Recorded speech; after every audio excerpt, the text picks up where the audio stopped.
Pour une meilleure expérience, l'utilisation d'un casque audio est conseillée.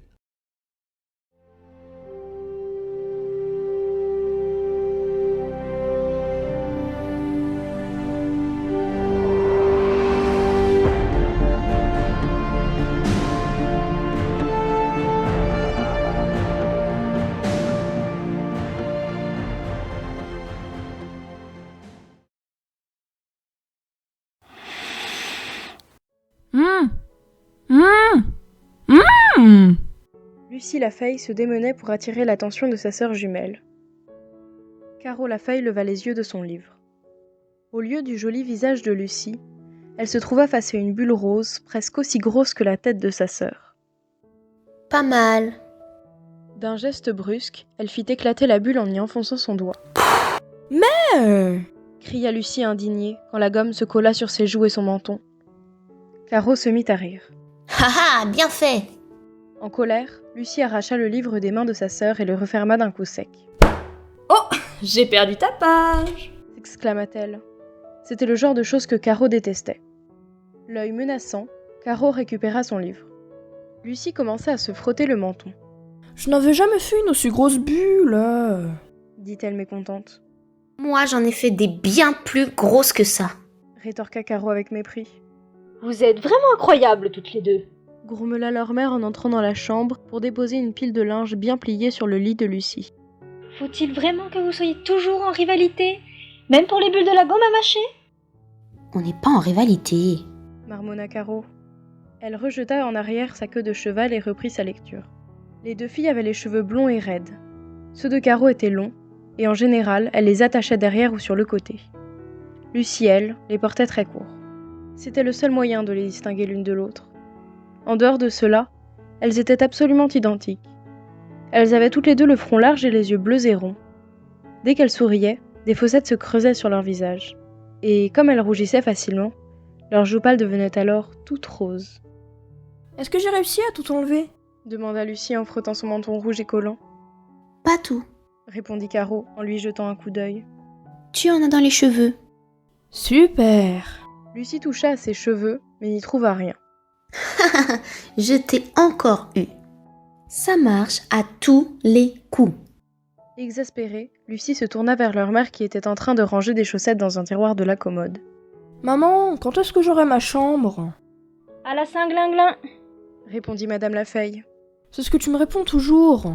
Gémit Lucie. Sa mère haussa les épaules. Tu sais bien qu'on n'a pas de place en trop, ma chérie. Elle se tourna vers la fenêtre. Le soleil brillait à travers le rideau transparent. Il fait un temps magnifique. Que faites-vous à l'intérieur? Elle fut interrompue par un aboiement strident qui venait du rez-de-chaussée. Ah, qu'est-ce qui lui arrive encore à Bayou? Dit-elle sur un ton irrité, car le petit terrier noir passait son temps à aboyer. Si vous le sortiez, ce chien. Bof, ça ne me dit rien. Mormonna Caro le nez dans son livre. Et si vous preniez ce superbe vélo que vous avez eu pour votre anniversaire? Proposa Madame Lafeille les mains sur les hanches. Ces vélos dont vous aviez absolument besoin. Vous savez, ceux qui n'ont pas bougé du garage depuis le jour où on vous les a offerts. D'accord, pas la peine d'être ironique, maman. Caro se leva, s'étira et jeta son livre sur le lit. Ça te dit Demanda Lucie à Caro. Quoi donc? d'aller sur la place publique à vélo? On y trouvera peut-être quelqu'un de l'école. Tout ce qui t'intéresse, c'est de voir si Kevin est là. Répondit Caro en faisant une grimace. Et alors? Se défendit Lucie en rougissant. Allez prendre de l'air frais. Insista Madame Lafeille. Je vous retrouve tout à l'heure. Je vais faire des courses au supermarché. Lucie se précipita vers la porte. La dernière arrivée est la plus nulle. Le soleil de l'après-midi brillait haut dans un ciel sans nuages. Bayou jappait frénétiquement sur leurs talons. L'air était sec et immobile. On se serait cru en été plutôt qu'au printemps. Ainsi, les deux jeunes filles étaient vêtues légèrement. Caro se dirigea vers la porte du garage, mais elle s'arrêta pour examiner la maison d'à côté. Regarde, les murs sont déjà montés. Fit-elle remarquer à sa sœur. C'est fou ce que cette nouvelle maison se bâtit vite. Les ouvriers avaient commencé le chantier pendant l'hiver. En mars, on avait coulé les fondations. Caro et Lucie étaient venus explorer les lieux quand ils étaient déserts, tentant de repérer l'emplacement des différentes pièces. Et maintenant, Les murs étaient construits. La maison se dressait au milieu de poutres empilées, d'un amas de briques, de ciment et d'outils divers. Oh, personne n'y travaille aujourd'hui. Elles s'approchèrent. À ton avis, qui va y emménager? Peut-être un sublime garçon de notre âge. Peut-être même de sublimes jumeaux. Berk, des jumeaux? Oh, est-ce que tu peux être... Oh, Keten. Je ne peux pas croire qu'on soit de la même famille, toi et moi. Lucie était habituée au sarcasme de sa sœur. Être jumelles représentait pour toutes les deux un immense bonheur et un grand malheur. Elles avaient tant de choses en commun, leur aspect physique, leurs vêtements, leur chambre, si bien qu'elles étaient plus proches que le sont en général les sœurs. Mais justement, parce qu'elles se ressemblaient tellement, elles ne pouvaient s'empêcher de s'enquiquiner en permanence.